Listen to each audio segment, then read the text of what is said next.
do a Our great job with. staff is our core asset. The people we have is all that matters. We have a phenomenally good alumni network. You know what I mean? People who moved on and they married someone in another state. I mean, there's all those things take place and we keep in touch. You know, I got a letter from someone in Australia. Thank you so much for taking a risk on me. I have a great life. And another guy is now working at Microsoft. You know, he's like a huge raving fan. We get these random Microsoft people that will reach out to us because his dream was always to work with Microsoft. We were a partner of the year 4 times. So he went to go apply as a partner of the year. Microsoft loved him and he's still there today, singing our praise internally. Right.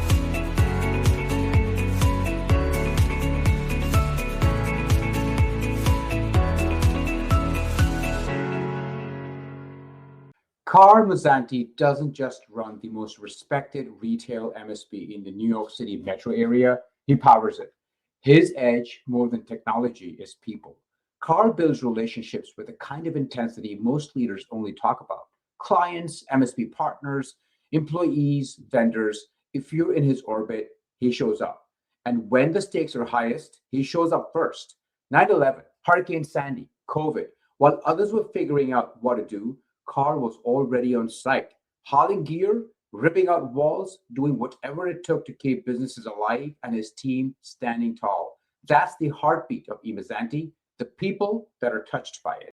Welcome to my podcast. I'm really excited to have you over here. I know you bumped into me and I sort of very rudely asked you to help me out. So I really appreciate you doing this. Happy New Year, by the way. We wanted to really understand the Mazzanti story. It's very inspirational. Mazzanti Technologies is widely recognized as one of the leading IT service firms serving small, medium-sized businesses across Hoboken, Jersey City, and the broader New York City metro area. For listeners who may not know you yet, can you walk us a little bit through the firm today?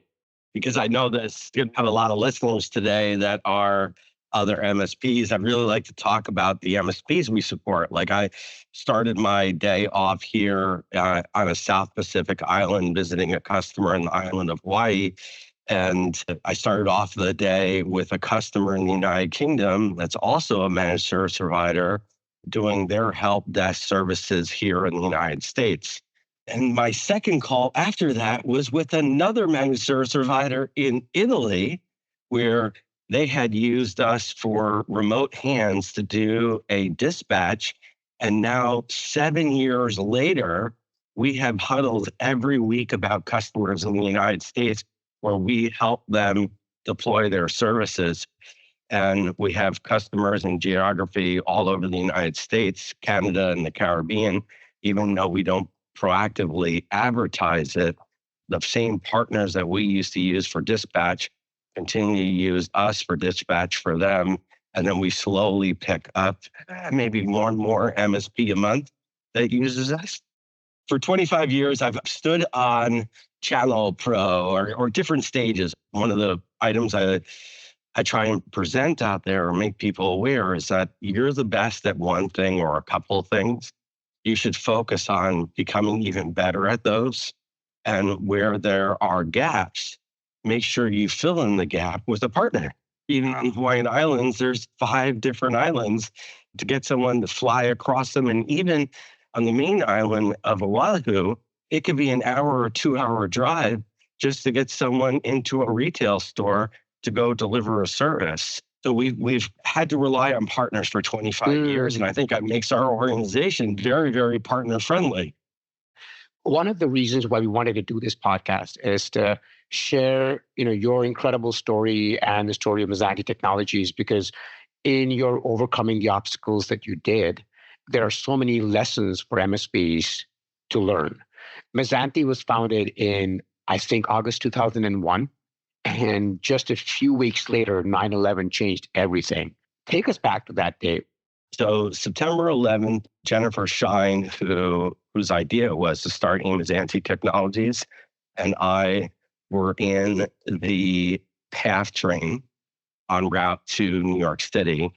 and we had entered the World Trade Center tower when all of a sudden, bells and whistles started to go off. And what I didn't know back then was the police department was based by where the payoff train came in. Mm-hmm. So there was a huge bank of escalators all lined up in a row, and the police officers filled the bank of escalators, running out of their various different things and sprinting up the stairs. We got on the stairs, kept going about our conversation about the meeting we were supposed to have. And when we got to the top of the stairs, all the sirens were blaring.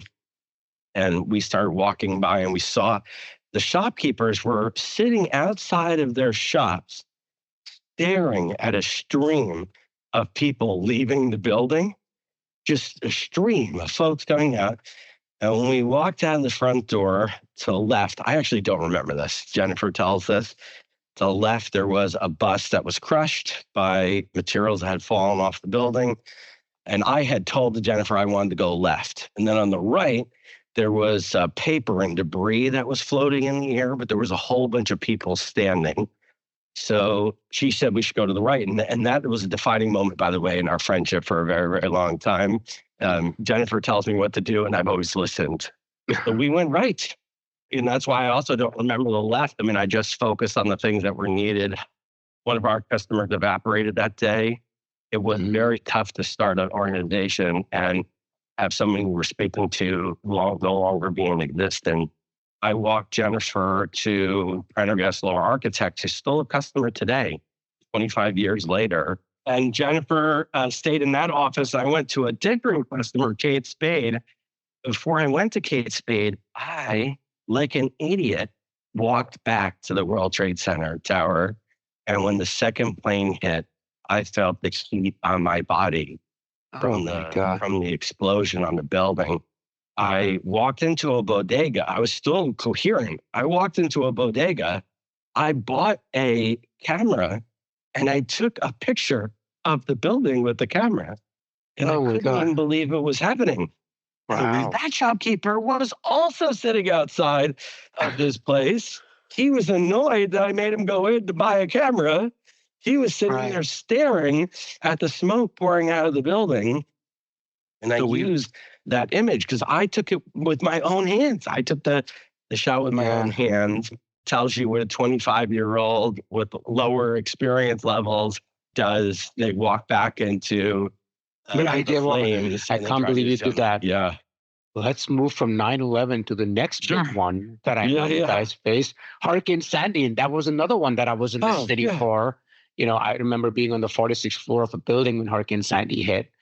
So Hurricane Sandy hits the New York metro area. Help me paint the picture for what Mazzanti is doing in that. What was happening in San Mazzanti? I'm going to step to something that happened before that. So Okay. All right. In Joplin, Missouri, an F5 tornado hit. And I got a text message from Joplin John from SNC Squared that we said, hey, it was really surreal. He was talking about how there were bodies lying around, and that a laptop hit a wall at 100 miles an hour. And did I want to see the pictures and stuff? I'm like, John, what's going on? And we talked through, and he said, listen, I have no email. I can't get anyone on the phone. The stuff is down. I'm driving by the different places. My building is gone. I said, John, we're going to get you back up and running. In 90 minutes and under, we had full email restored for him. Wow. We set up all of his accounts, told all of his users, and we got email communication across the staff, and I had each one of them doing the outreach for the different ones. And we did whatever we could to get him back up and running. He got a ton of power strips, moved people's different equipment into his own home to get the various different customers he had up and running. And we extended our firm into his own. And I'll give you, by the way, he was one of the ones that flew out to help me during Hurricane Sandy, for which there were 5 firms that flew in that week to help me out. Okay. The primary item in any disaster is that no one will make a decision. They're incoherent. It's so difficult to snap them back to reality, and it's time. We got to boom, let's do the next one, and boom, let's do the next decision. And, to do that is so difficult. I don't care how great of a leader they are. I don't care that they have tackled Kilimanjaro or gone to the top of Everest. At that moment, they are as dumb as a tiny little newborn and need guidance. The saying that I use, and it's a real Southern item for which I'm not Southern at all, is we know you're in a world of shit and we're going to pull you out with as little stake as possible. So the learning there is that when people are thrown off their usual runway, what ensues is almost like paralysis of decision making. And what you can do to help them with is to help them make decisions. I mean, it's not about technology. It's first about even just helping them make decisions. Is that kind of what I should take away from this? It absolutely is. And you need another MST partner standing behind you. I've been paying 20 grand plus a year. No. 20 grand plus a month for others to stand behind my own firm so that if my own firm has a problem, I carry it. Right. And I've made a whole bunch of different decisions. I keep a live data center with 2 racks empty at all times, powered up with 10 kVA, waiting for it to arrive with firewalls in it and switches. Because I had the experience where people have gotten hit and you need to respond instantaneously. So I've left the contracts in place for those disaster recoveries at a moment when we need it most. And if we don't use it whatsoever, I try and have them do something proactive. Or, I offer the rack space to customers as a freemium. Hey, I've got this freemium. Do you want to just turn around and use it? I've done a whole bunch of things like that over a long time. Yeah. So let's go back to Hurricane Sandy. Yeah, and the self-defamation is always great. I can turn around and say it. Doesn't hurt anybody else. I made so many mistakes leading up to the day and the day. On the East Coast, you get days of alerts beforehand. Yeah. And I had been in that camp of it was just for the media. This is going to go by. Nothing's going to happen. I took the proactive item. I'll balance this out. We made sure our customers had good backups. But even on the day of, I held the staff in the office and they said, there's a national weather advisory. We need to get out of the office. Right. You got to close here at 3. Even as the water was starting to come up, we're in Hoboken, New Jersey. So wait, this is in Hudson Street, right? Is your office at that point in Hudson Street, or the office was at 701 Grand Street? So Grand Street, okay, sure. Yeah, Hoboken into like a napkin, it'd be directly in the center. It's one of the only streets that crosses the entire town north, and on 6th Street, the entire town goes back. And I chose that spot because logistically, we're next to a light rail, a bus, 2 buses actually. And if you were in a car, you could move around anywhere very quickly. It also gives our dispatch into New York City. Our dispatch just about anywhere in New York City can be at faster than people already in New York City. Interesting. Because we have the tunnel, 2 tunnels. 2 boats, two New York waterways, multiple bus lines. We're surrounded. My office on 2 streets on either side has 2 buses, and because we need parking, our guys can take cars too. Yeah, right. It's and the path, like it's an incredible amount of transportation. Located within a 5 to 7 minute walk of our office. That you could be in New York City and have to walk more than 5 or 7 minutes to get to transit. So we do great on dispatch for city work because of that. Right. Yeah. Now there's Ubers and bikes and electric scooters. There's so many things. Those things didn't even exist when I was doing it. So I was giving a little self-defamation. Yeah. I didn't print checks. I said, of course, the payroll company is going to arrive tomorrow with the checks. I held the people in the office and hadn't considered the fact that some of these people's homes were going to go underwater. One of the staff members in our office took heavy equipment, destroyed a retaining wall on their home, and then drove their cars onto their front lawn because the road was flooding and they wanted to get their cars out of the water. Wow. And that staff member showed up the next day even though he had lost everything. Oh He showed my up the God. next day and kept working.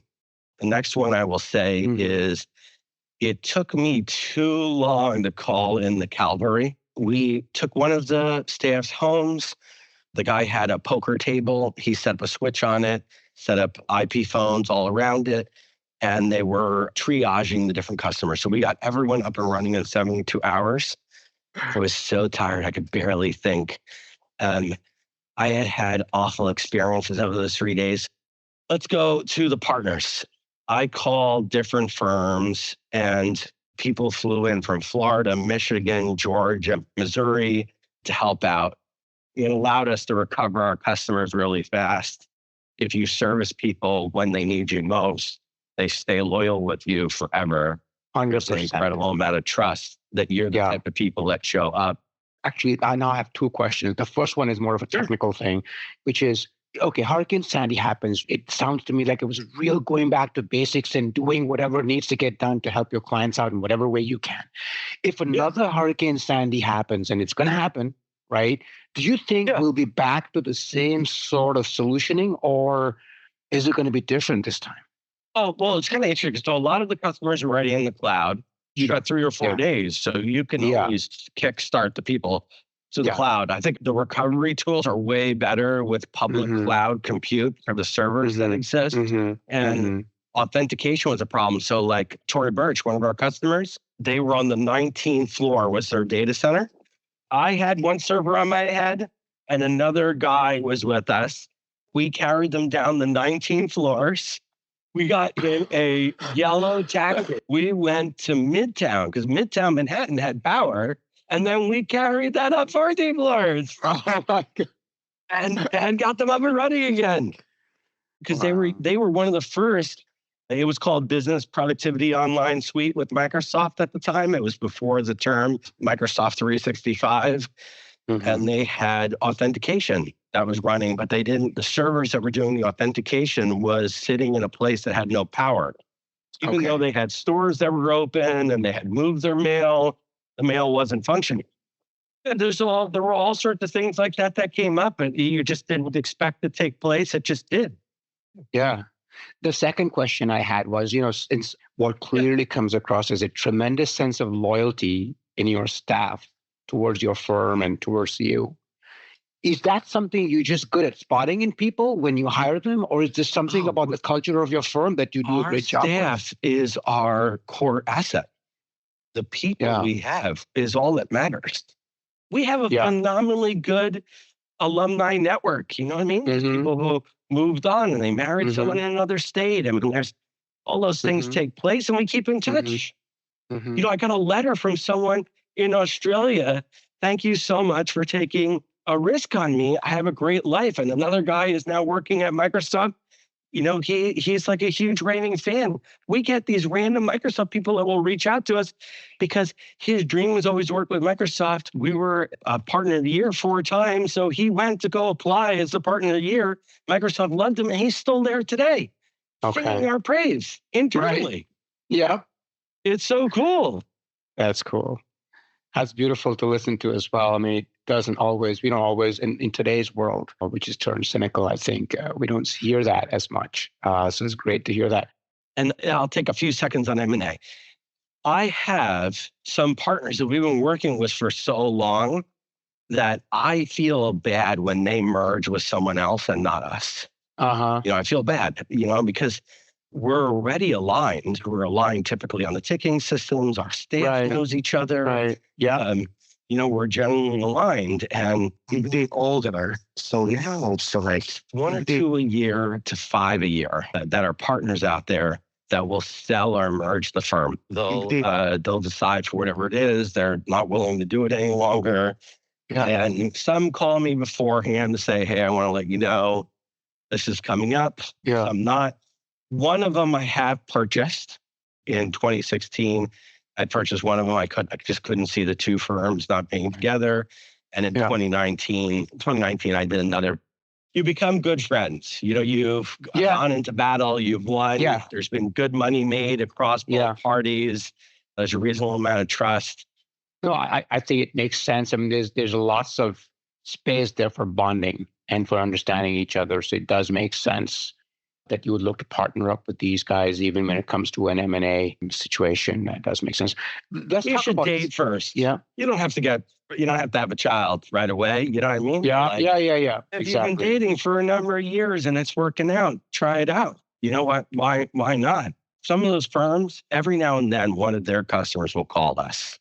Whether solicited or unsolicited, they get a newsletter item from us, or Right. they go on LinkedIn and they look up the staff member that they absolutely loved, and then they Right. dial in and hit one of our sellers. When I see the sales team come up with a customer's name, I call the partner and I say, your customer's calling us. This is what they said to my seller. What do you want to do? And I do that I'll call up our competitors and I'll say, listen, I know you're servicing this account. Right. We're well down the road of potentially picking them up. Do you want to keep them? If you do, here's what you need to do. Almost like a marriage counseling. So in our region, we have a great reputation because we've grown 20% plus for 25 years. One account's not going to make a difference. It doesn't move the needle. Yeah. Why do we want to pick up a bad customer? This happens with the interviews. Sorry, so I'm assuming there's a bunch of executives that will be listening to this. Yeah. If you're interviewing someone and they start bad mouthing their old employer, what do you think they're going to do with you? Right. Yeah. Bad mouth their new employer. Yeah.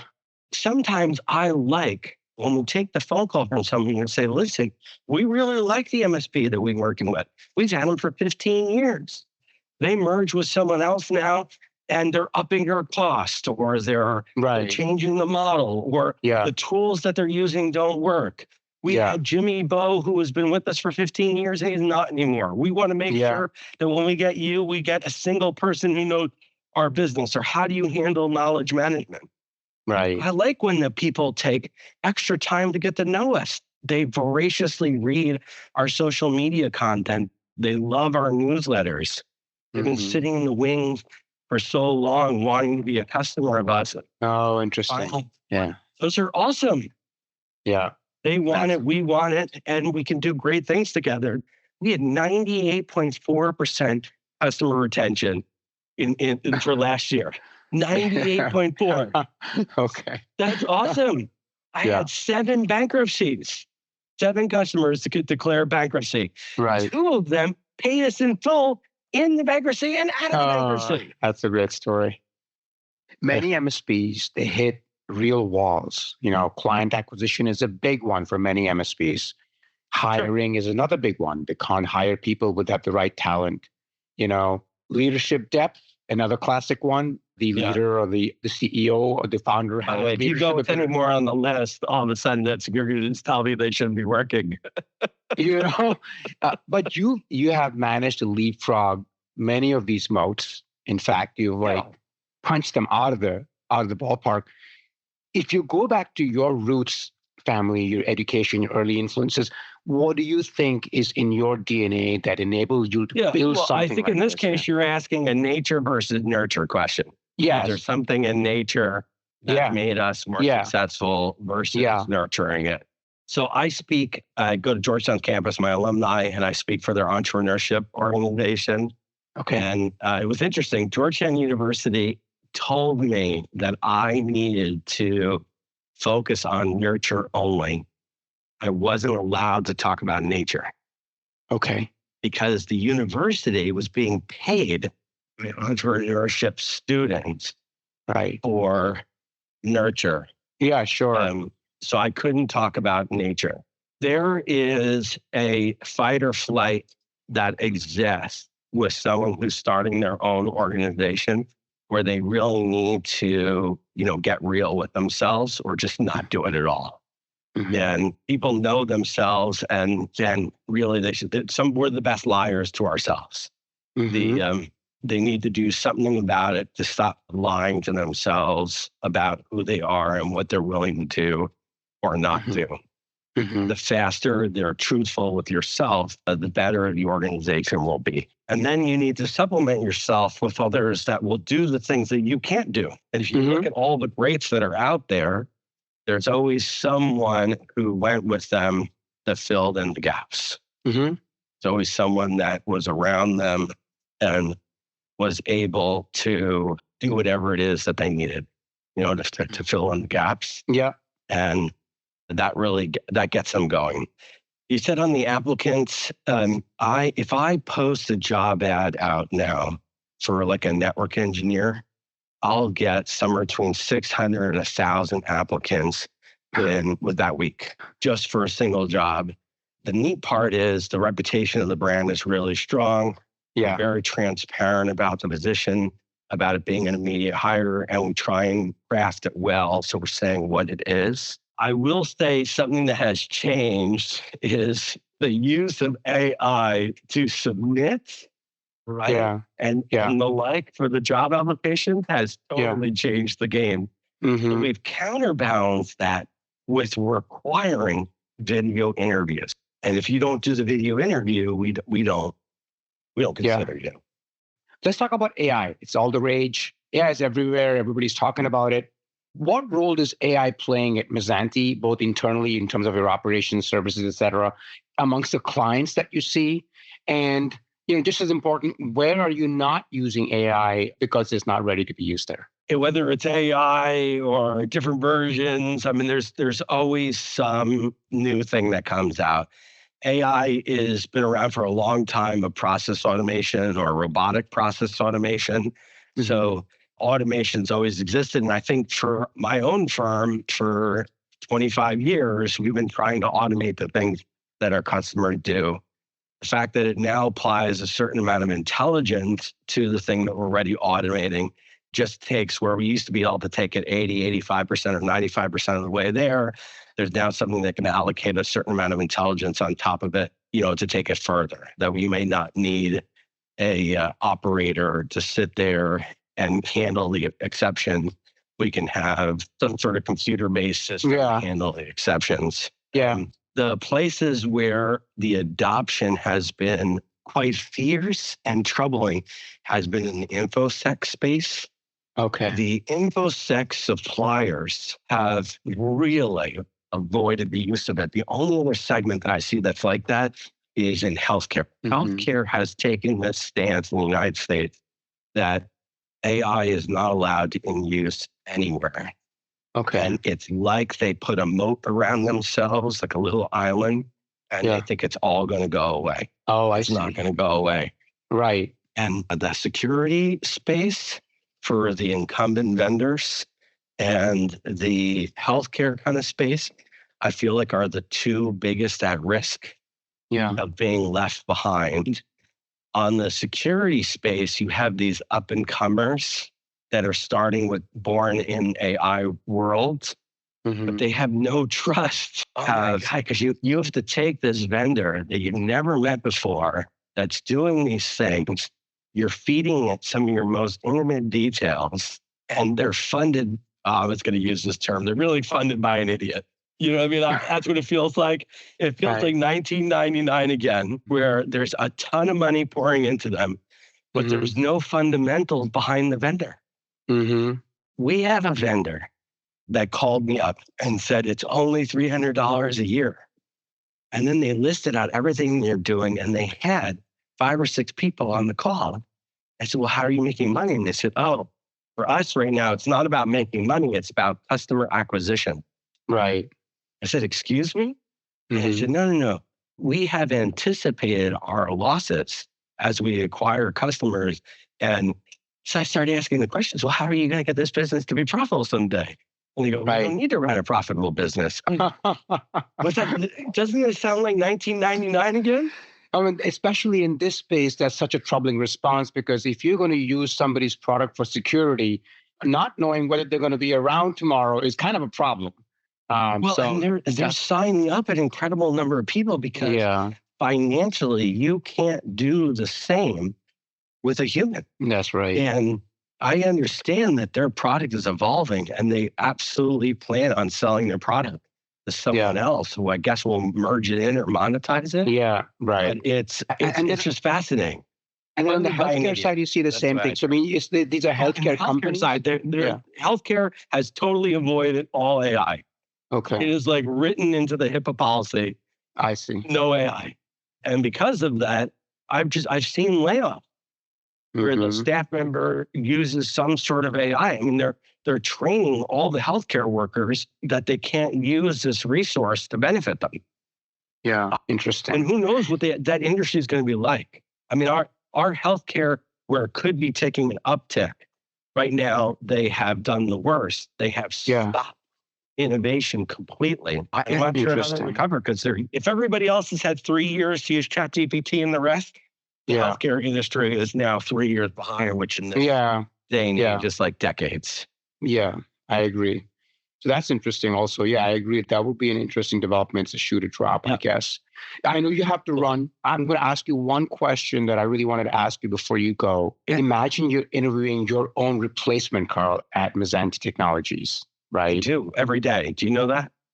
Do you really? Every day when I hire a new person, I look at that person's roadmap to take my position. And every day for 25 years, I take something that I do and I no longer do it any longer. I put it into a system. So to interview someone who's going to replace me, I do that every day. And every day. Because we are a leadership factory that looks for people that can run the organization. Yeah. It's literally one of the reasons why I doubled the size of the firm while landing on an island avoiding COVID, where I never went to the facility but for 5 days in 2 years. So the firm doesn't need me. They do just fine without me. And every day I hire a leader that can run the firm, so I don't have to. And I think that they benefit from the amount of guidance I might offer them. Yeah. They don't need me. Yeah, that's a great answer. Carl, thanks a lot. Really appreciate it.